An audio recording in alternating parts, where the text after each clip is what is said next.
on unfortunately, King scored overtime. There we go.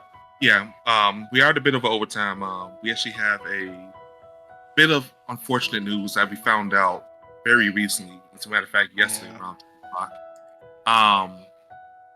So Ben, you may know him, Ben Potter. You're better know him as the Comicstorian. Unfortunately, has passed away. The best way to put it is, he was the voice of Comicstorian.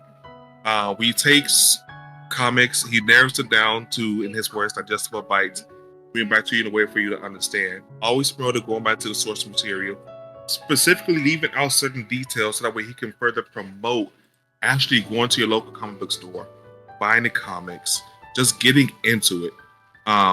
He was actually the one that got me into, that really got me deeper into comics. I was already into it, but he smashed open that door for me.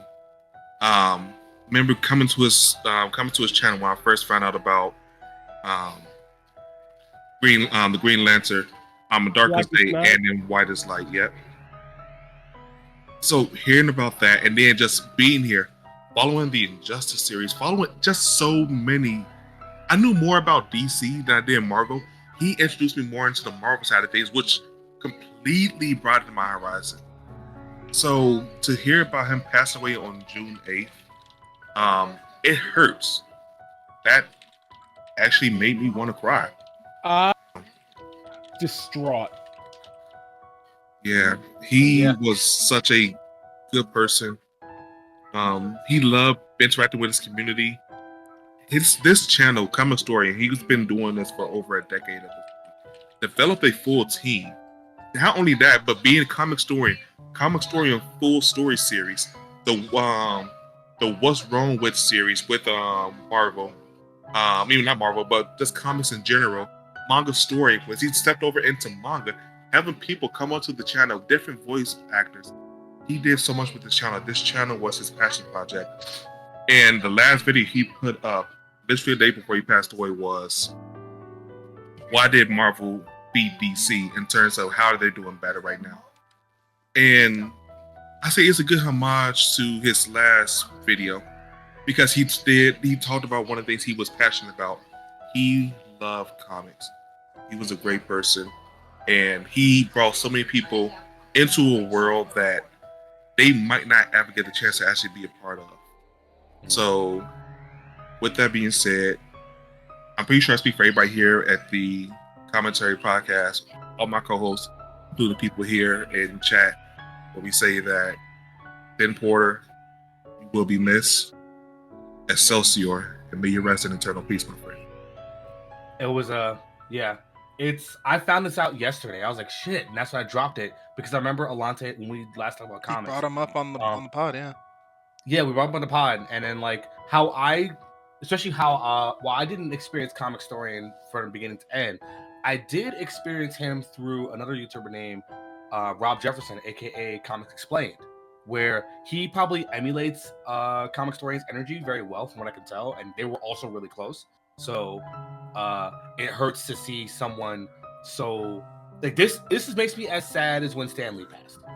Like people who either have started comics to get to how they were, like Stan Lee, or have helped start a new generation of comic book fans, comic book lovers. Like without people like Comicstorian, I guarantee you, there's like a litany of comic YouTubers that probably would not have gotten their start or would have had a hard time getting their inspiration and getting their feet off the ground to get them to where they are now.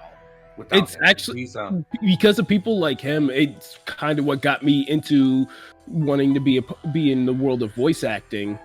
Yeah. So it's again, like of course, like we all share the same thoughts here. Like our hearts go out to his family and close friends for their loss, and that like he was a staple in the comic community. Yeah, I didn't watch this guy. I hope that his legacy will live on.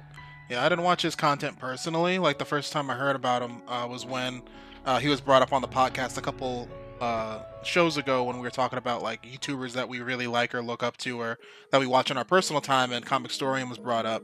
And him passing so abruptly And like no, I don't think they really put up like the official way he passed, but it's just it was he an was like accident. it was an incident. According to his wife, it was an accident. Yeah, but he was only 40 years old, like super young, still had a lot of time going for him. And but it's just so, it sucks so much when creators like this pass, because it's like Alante and Mark and all of us have said, like when a content creator or a YouTuber is gone, one thing that's positive is their work is basically immortalized. Like his YouTube channel isn't going anywhere. I'm pretty sure, like you said, he has a team. They're gonna keep his channel up. They probably backlisted his videos so they don't get, if anything happens to the channel for some reason, they're definitely saved somewhere. But it's still like valid information that he put out there, like a lot of good information that people can still look up and find. But it kind of makes me think of when Attica passed away. He's still immortalized in that game, in that part of the gaming space. For everyone that had watched this content, even if you never heard about him, you know about him because people who watch this content still bring him up to this day.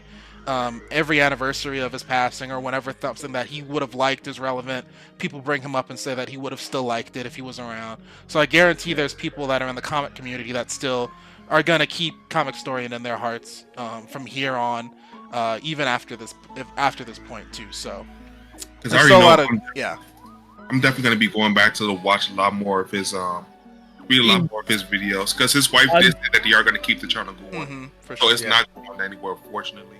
Yeah, I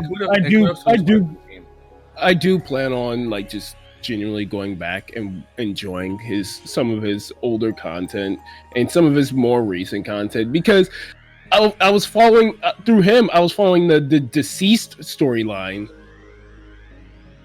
Deceased, and even expanded with Marvel Zombie. He just, and not to mention, honestly, Deceased was so much better than Marvel Zombies. I said, like, I'm sorry, go ahead. No, but I digress. Continue. I was gonna say, because unlike some people who would just read, I kid you not, and this is a applause to him, in more ways than one. But when I hear Batman's voice, when I hear Joker's voice, although I hear Kevin, when I hear the Joker's laugh, I hear him. I'm not even lying when I say that. His Joker's laugh is what is immortalized in my head whenever I hear the Joker. The effort he put behind his voice acting, he did it. He was passionate behind it. He loved what he's doing. He genuinely loved what he's doing. He even said that when there was a point when the channel was getting ready to go under because he couldn't afford it, he asked the audience, I want to keep doing this for you. Even if that means I got to cut down to doing this only so many times a week, where I'm supposed to upload every day, I'm only uploading like 2 times a week, 3 times a week. I want to do this because I love doing this. I don't want this channel to go anywhere. So he was passionate about this. This channel is him. I'm not even gonna say was, because his spirit still lives on through this channel. That's still gonna be on YouTube. Like David said, he still has his catalog. There's still the full comic series. There's still the Comicstorian series. And there's still his whole team and his whole community who's still behind him, whether he's here physically or not. So if you haven't checked him out, at this time, I really highly recommend it. Even if you're not into comics, I can guarantee there is at least one thing on his 10-year tenure that he has on that channel that I personally feel that would reach out to at least one person. Benny, may you rest in peace, man. We love you.